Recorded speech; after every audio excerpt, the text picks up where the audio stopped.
What's up, everyone? Delta Don here. First of all, hope you all had an amazing week. I went on my first road trip in a long time. Went over to the Ohio State Reformatory where they filmed Shawshank Redemption, and God, that was just an amazing experience. Actually being there where they filmed one of the greatest movies of all time. There, me and my buddies Nick and Nikki, we just really had a blast. Just actually being there, seeing where, true cinema history had taken place. Oh, man, that was just such a journey. But now that I'm back, I'm checking out some more requests that I've been getting in the comments section, such as this one right here by Marissa May, and she says, "Can you please react to Watchmojo's top 20 actors who always play villains?" Yes, Marissa, I certainly can. And I have a pretty good idea of several of the people who I believe are going to be in this video. I mean, there's all kinds of actors who played villains, like Christopher Lee, Christoph Waltz, Dennis Hopper, and also Jack Nicholson. Do I need to say more Jack Nicholson? But yeah, I'm thrilled about seeing this. Let's dive right in. Welcome to Watchmojo, and today we're counting down our picks for the top 20 actors who love to play villains. Dracula. This is acceptable too. Oh I gosh. shot you down when you landed, but that would have been ridiculously easy. Intuitive improvisation. It's the secret of genius. For this list, we're looking at actors who frequently get typecast as bad guys. We're not saying they play a villain every time, but that they often make for a memorable one. Which actors are we forgetting? Let us know in the comments. Let's see it. Number 20, Tim Curry. Oh. There are few actors out there who can pull off a dastardly, devious, and oh-so-campy villain performance like the star of the Rocky Horror Picture Show, Legend, and the original TV miniseries version of Stephen King's It. Yes. Oh, With a man. knack for over-the-top but still engrossing performances dripping with manic menace, this English actor has had villainous turns across the big and small screens, in live action and voiceover roles. He's menaced the internet as Kilo Khan in Superhuman Samurai Cyber Squad, and been a toxic blight in Fern Gully, The Last Rainforest. Oh, and man. we've had as much fun watching him in each role as he clearly did playing them. Number 19. Okay, so, yeah, Tim Curry. Now this, wow, what a legend. I mean, I kind of expected him to be on this list as well. I mean, his performance in Rocky Horror Picture Show and It. I mean, him as the original Pennywise. Oh, I mean, just thinking about all the success, it makes me feel pretty sad about how, he's just not how he's just never been the same since he had that stroke, which left him paralyzed, and that's why a lot of people have been wondering, why he hasn't been really in any movies anymore. It's because that stroke that caused paralysis. He just seeing him in a wheelchair, I'm just like, man, I just hope he's doing all right. I mean, he truly is an icon in the acting world. Let's move on. I'm sorry, I just had to get that out. Dennis Hopper.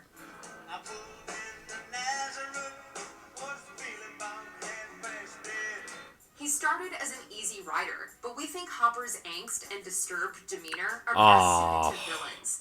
You filthy man. His worst film.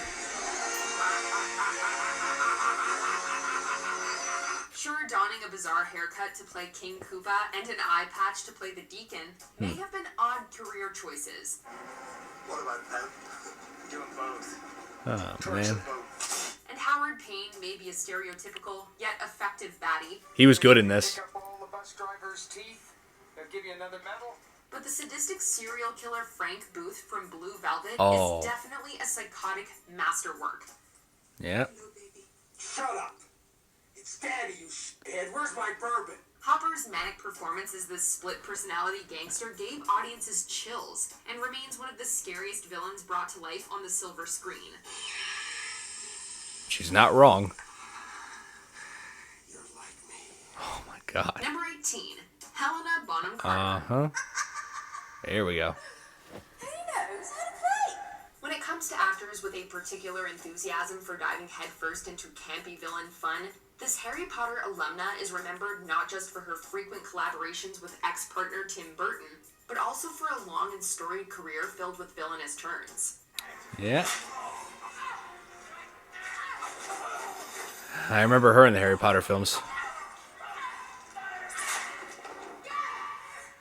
Whether she's playing the dastardly Oh. Princess Lestrange in Harry Potter, going after Alice's head as the Red Queen in Alice in Wonderland, or turning people into pies in Sweeney Todd, this actress approaches every Love this role movie. she's offered with gusto. While the actress has joked that her recent villainous roles are thanks to her age, we think that it comes down to a pure talent for being delightfully bad. Stupid elf! You could have killed me! Number 17. Jeremy Irons. Oh. This Oscar-winning actor has covered a ton of ground over the years, from theater to live action to animation. Now, John, there's a significant amount of explosive in the trash receptacle next to you.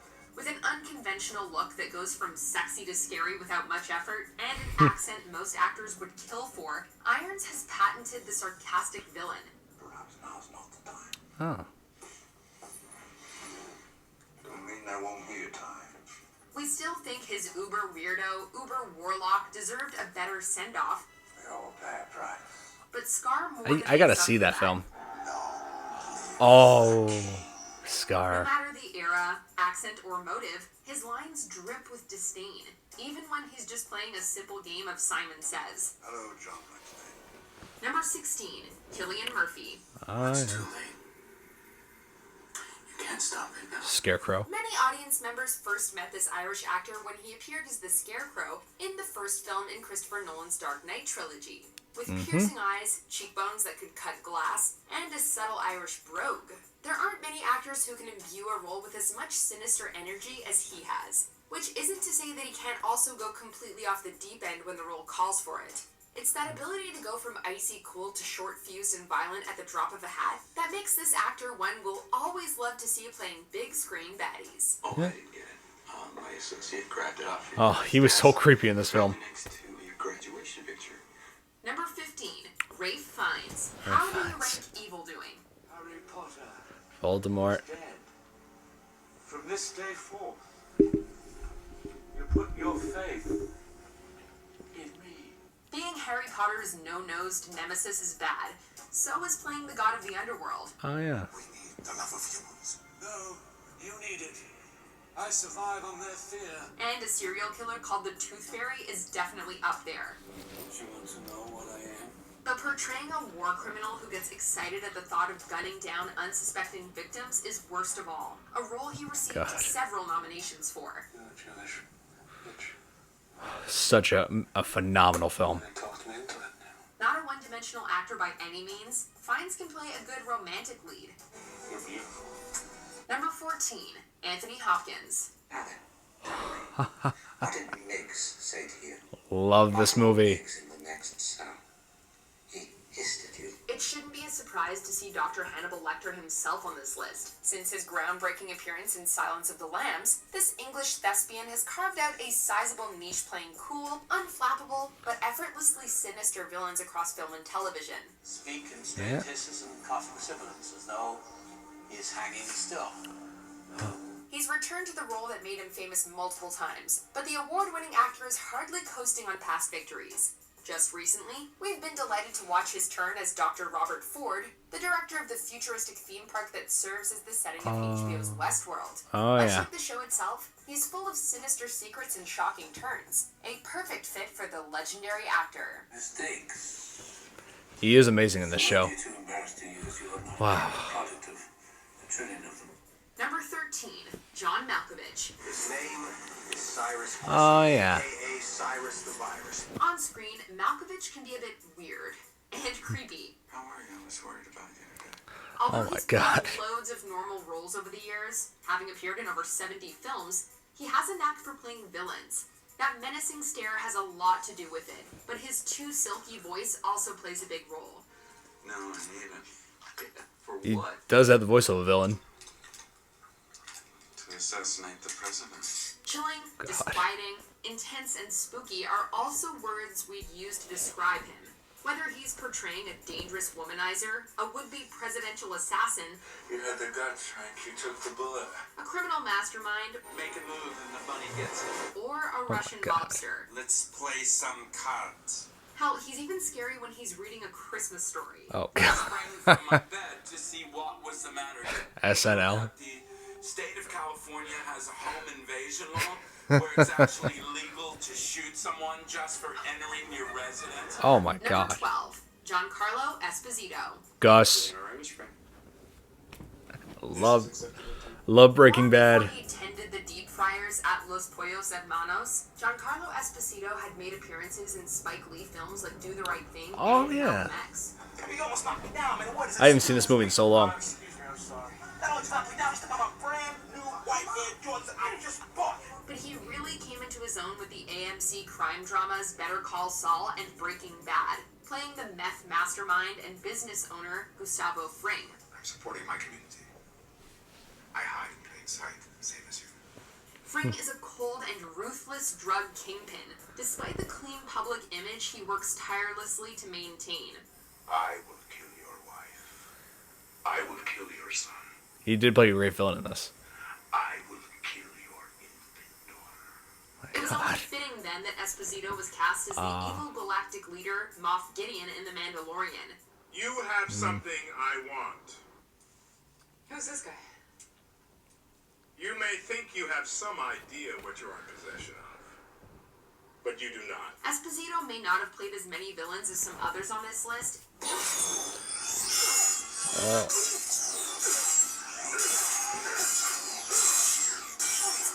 Whoa. But it can't be argued that each baddie he's played is a total icon. Look at him, he just walks right through those bullets like it's nothing. Number 11, Jason Isaacs. Let us hope that Mr. Potter will always be around to save the day. Another Harry Potter alum who's just oh so good at being oh so bad. This British actor is far more than just the guy underneath Lucius Malfoy's silvery locks. He's played baddies of every sort, from Captain Hook in the 2003 Peter Pan movie. Ah, right. I was so little when this came out. The beast liked it so much. It's followed me ever since, licking its lips for the rest of me. You call that a favor? To Lex Luthor himself in the animated movie Justice League Gods and Monsters. Oh. We gave you fake copies. I don't think I saw that It was one my yet. idea. You were powerful enough without having that knowledge. Just recently, he even had one of his best turns yet in Gore Verbinski's A Cure for Wellness. In the film, the actor once again demonstrates his villainous chops as the head of a seemingly benevolent but very sinister medical center. If he was our Right. doctor, we might just stick to bed rest and chicken soup. Think of it as a cleansing of the mind. As much as the body. Oh my Number god. 10, Malcolm McDowell. McDowell himself. For a while Yeah. with other travelers of the night, playing hogs of the road. For many, this English actor's career playing villains began with his turn in Stanley Kubrick's adaptation of A Clockwork Orange, but it goes back a bit further. Before making cinema history, and forever ruining Singin' in the Rain for us, the actor appeared in a similarly sinister role in Lindsay Anderson's If, as a charismatic public school student who incites a full-on student uprising. And expect us to lick your frigid fingers for the rest of your frigid life. I gotta Since see that then, one. He's played villains in a number of movies, including Tank Girl and Star Trek Generations. If we had to pick a favorite of his 21st century work, we'd definitely pick his turn as the head of the villainous enclave in Fallout 3. I'm very Oh. open-minded of you. Kudos for embracing the reality of the situation. He's good at voice acting too. Yeah, it is true. It is true that Malcolm McDowell has had quite a few good villain roles, but and I don't know. Lately, I haven't really seen him in that many good films.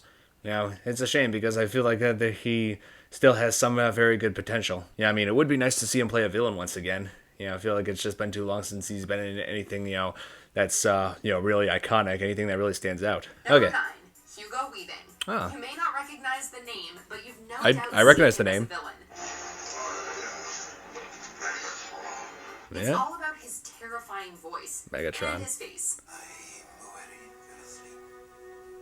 Agent Smith in The Matrix. And can dazzle as a drag queen. I didn't see this movie. But those are about the only good guy looks he can pull off. If they shoot down one plane, hundreds more Red will Skull. rain fire upon them. Between kicking Captain America's butt and making Neo wish he'd taken the blue pill, Weaving just gets under our skin. I really should thank you for it. After all, it was your life that taught me the purpose of all life. The purpose of life is to end. Sure, V is ambiguous, It appears that unforeseen circumstances have accelerated my original plan. As a result, I'm in need of someone with some theatrical skill. but we'll never get the way he says Mr. Anderson out of our heads. Oh, yeah. Tell me, Mr. Anderson, what good is a phone call Oh my god, this scene. to speak? Number 8, Peter Stormare. Huh. They're always late. There aren't many actors who could appear as a human-looking and shoeless Satan and completely pull it off, but this Swedish-born actor is one of them. Oozing a threatening and slightly sleazy energy, the Fargo and 8mm star has made a living playing criminals and unsavory characters in TV and film. He's menaced the dude with a pair of scissors in The Big Lebowski, So we take some money you have won. Oh, that was him, yeah. and more recently stared down a very John unhappy Wick. John Wick in John Wick Chapter 2. I shall stay a bit, Sure, retire. Mr. Wick. But we can't help but keep coming back to his brief but memorable scene as Lucifer himself, also opposite Keanu Reeves in 2005's Constantine. The Prince of Darkness has never been this creepy. You know, when you cut it deep, you cut the tendons. Finger movement goes out the window. Oh my god. Let me help you. Number 7, Christopher Walken. Don't worry. I knew he'd be in this. Any Bond villain gets a lifetime membership to the Bad Guy Hall of Fame. Amuse me, Mr. Bond.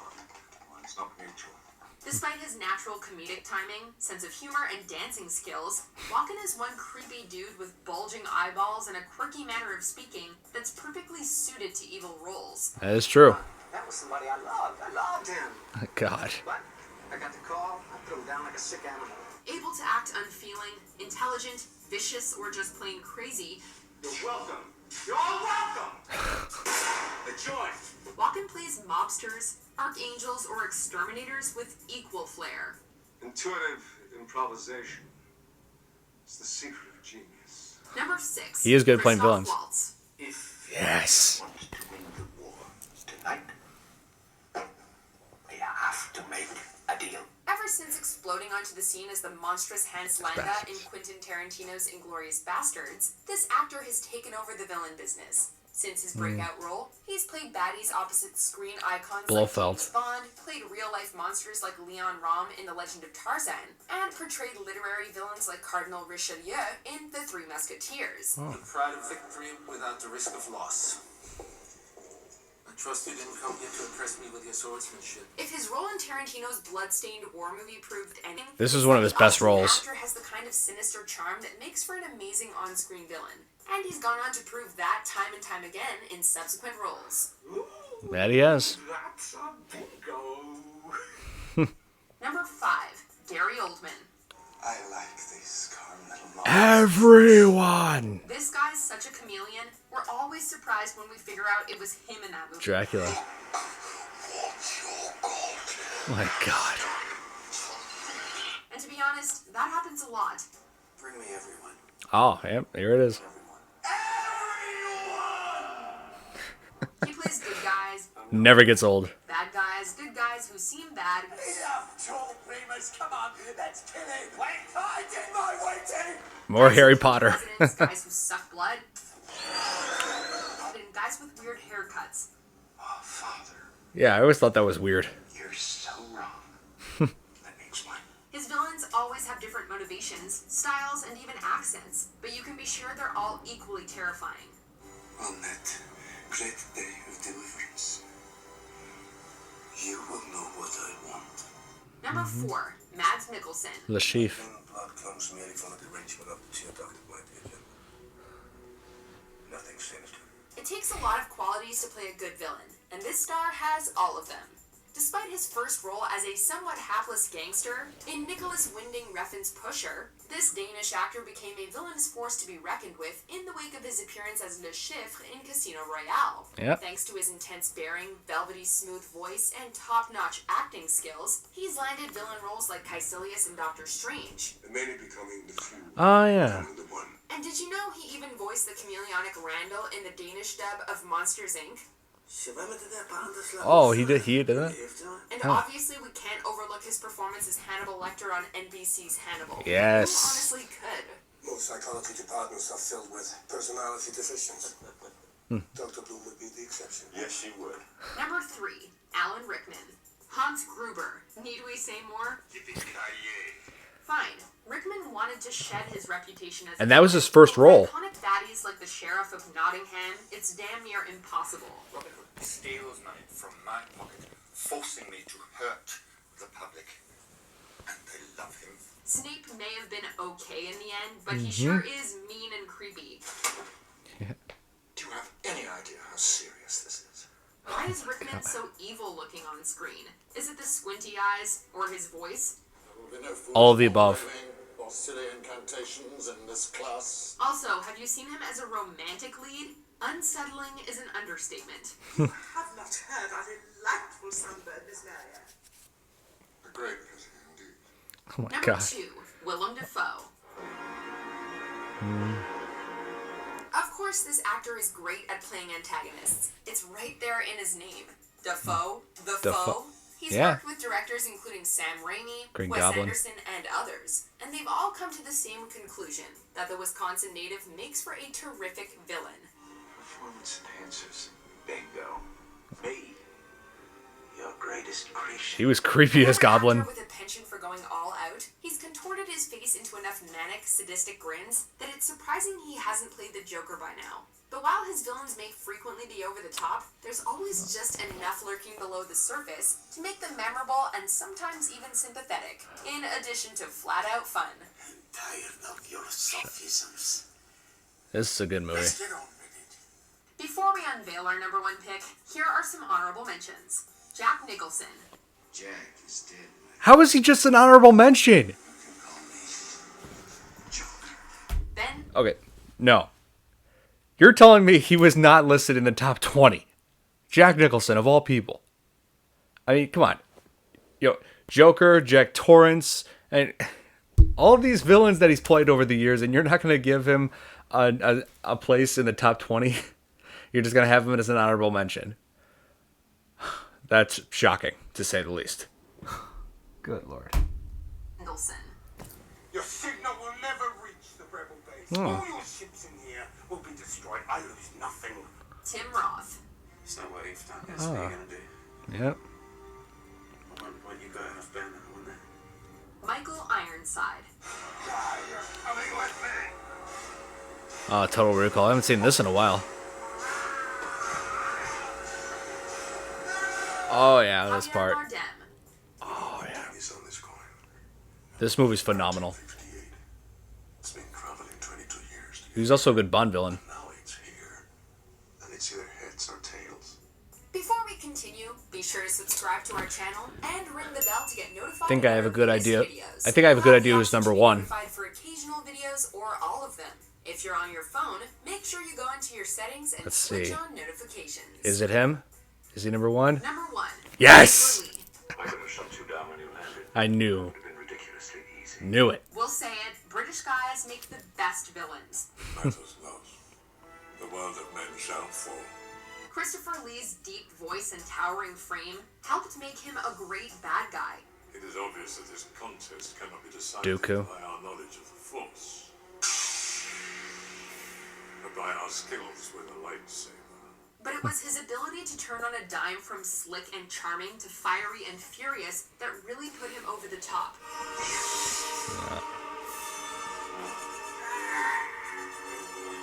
Oh, man. We can't list all his villains, but we'll say this. He played a Dracula so often we lost count. That count. Fought James Bond, the Fellowship of the Ring, and Jedi Knights, just to name a few. And those are enough to earn him the top spot. Yeah. 6 bullets to your 1. I only need 1. Do you agree with our picks? Check out this other recent clip from Watchmojo, and be sure to Wow. I just knew Christopher Lee would definitely be somewhere in the top 5 on this list. But him as number 1, that was wow, that was not surprising. Yeah, I mean, there's just so many so much awesome work that he had done through his career. He has like one of the longest resumes I've ever seen in any actor. I mean, he's been played, Dracula. He's played a Bond villain, Scaramanga and the Man with the Golden Gun. I'm surprised that they didn't mention his role as Summersile in Wicker Man. I thought he was good in that. Wicker Man is the original Wicker Man, not the terrible one with Nicolas Cage. Just to eliminate that confusion. But yeah, that movie I guess think is pretty underrated. I feel like that's one of the biggest 70s horror films that deserves recognition, especially with what he's done with that role. Oh man, and him and Sauron and Lord of the Rings trilogy. I mean, do I even need to say more? Yeah, I mean, he has like the perfect voice for a villain. That British accent, his that deep voice, it was just amazing. Just seeing all of his work just really makes me miss him. Yeah, I mean, this was just like one of the biggest British actors of all time. I mean, he's been like acting pretty much his entire life. I mean, he was acting up until the very end of his life. He was just like one of those guys who just spent his whole life doing what he loved, and that's what I admire about the guy. Yeah, rest in peace, Christopher Lee. Rest in peace. So, hope you guys enjoyed my reaction to the top 20 actors who play villains in movies by Watchmojo. Hit that like button if you did, subscribe to my channel for more videos, and if you have any suggestions for what I should check out in the future, just let me know in the comments below, and I'll see you in the next video. Bye!